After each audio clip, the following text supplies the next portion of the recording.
Today's episode is brought to you by Mazars. SoundCartel. 2+ years of living with COVID has certainly tested our resolve. Having spent less time interacting with people, combined with the cost of living pressures and other stresses, you might come across some snappy individuals. So, how do you handle them? From SoundCartel, I'm Nicole Goodman, and this is Business Essentials Daily.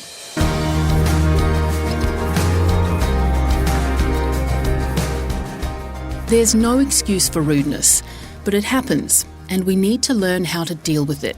If it occurs at work, from a customer, or even from your own team, what should you do?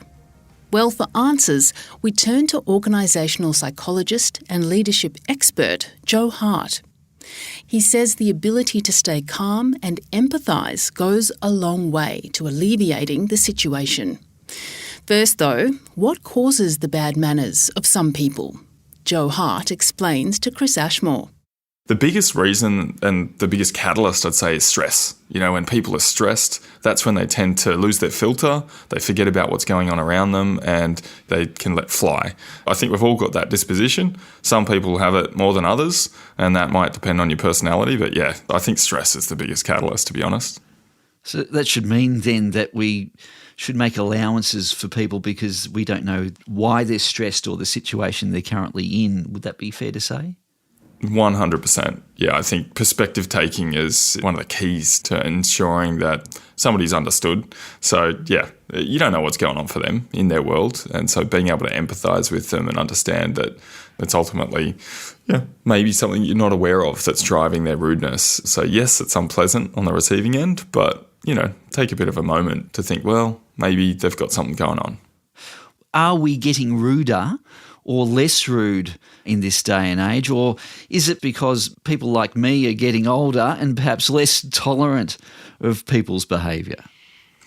Yeah, so there's a couple of factors in there. I think definitely the age thing is a factor. So as we get older, we lose the ability to inhibit those judgments that we make, those snap judgments when we see somebody. Maybe we don't like their appearance or we don't like the tone. And that's why some of the oldies in the room might tend to blurt out something that's really inappropriate. That is, in fact, a cognitive functioning type thing. So as we get older, we lose that ability to inhibit those first snap judgments. So I think, yes, that will always be the case as we get older, and maybe we'll lose that ability. But do we, as a society, are we getting ruder? I don't think so. I don't think we're getting ruder. I do think, however, less tolerant. I don't know why. Maybe it is most recently because of COVID and some of the stresses that's brought about, and people having that time to reflect on what's most important to them. And so when somebody is pushing them beyond what they think is appropriate or fair in any given situation, it might just cause them to boil over. If we do come across someone who's rude or has signs of rude behaviour, what can we do? What do you suggest? Well, look, I'm an avid martial arts fan, and I always like to think it's, sharpen the sword, but don't necessarily use it. So walk away, be the bigger person. If somebody's just been incredibly rude, know that, hey, something's going on and it's not necessarily me. It's most likely them. Now, I know a lot of people that find that very difficult to just simply walk away because they want to make a point or they want to demonstrate to their kids that that's not okay. And so for those, I'd say try listening, reflecting, and then just keep going with that. So listen, reflect, and then repeat. So that's a trick I use. It's not really a trick, it's a skill, I'd say, because it's not always easy to listen to somebody who's angry or rude or whatever's going on. But when you listen to them, they feel understood and they feel your empathy, and what you're listening for, once you're repeating what they're saying and you're paraphrasing, is for them to say, that's right. Yep, you got it. So once they feel acknowledged, that's when you can actually enter into giving them some feedback or suggesting an alternative or coming up with a solution. Before then, there's no point. It's just emotion and you're going to get shut down.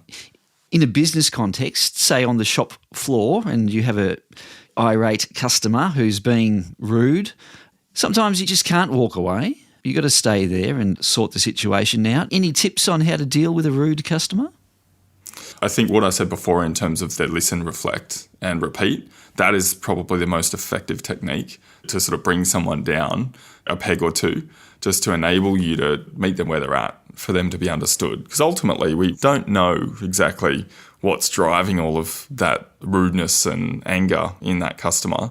So, we combine a few of these different, show a bit of compassion, understand that they've got some stuff going on.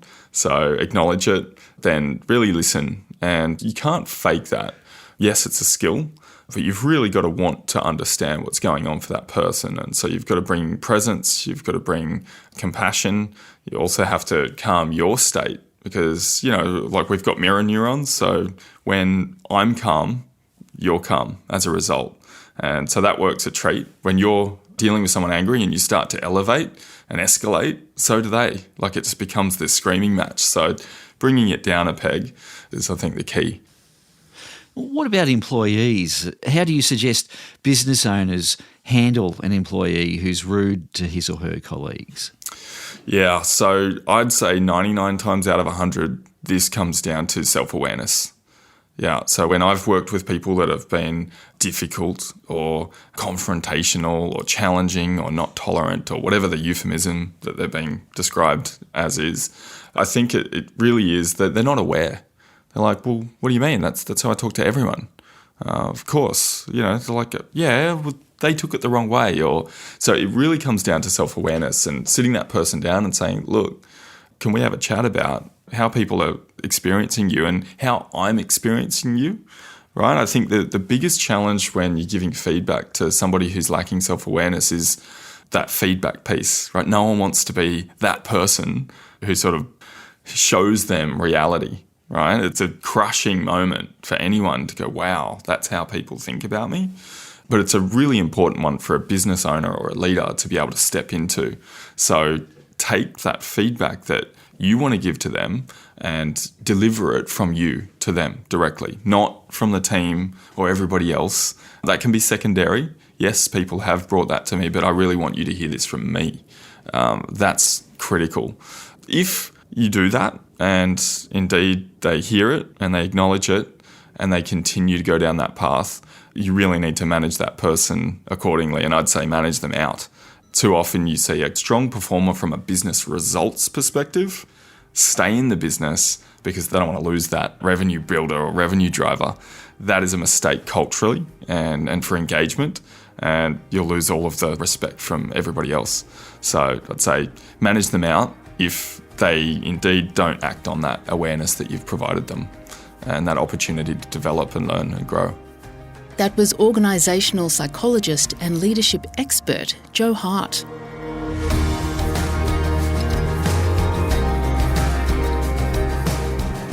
Business Essentials Daily is a SoundCartel podcast. Producers are Nick Schilberger, Chris Ashmore, Jeff Waters and myself. Technical production by Pete Letts and Belinda Trimboli. I'm Nicole Goodman. Thanks for listening. We'll bring you more Be Daily next week. SoundCartel. This episode was brought to you by Mazars. To find out more, visit mazars.com.au. That's mazars.com.au.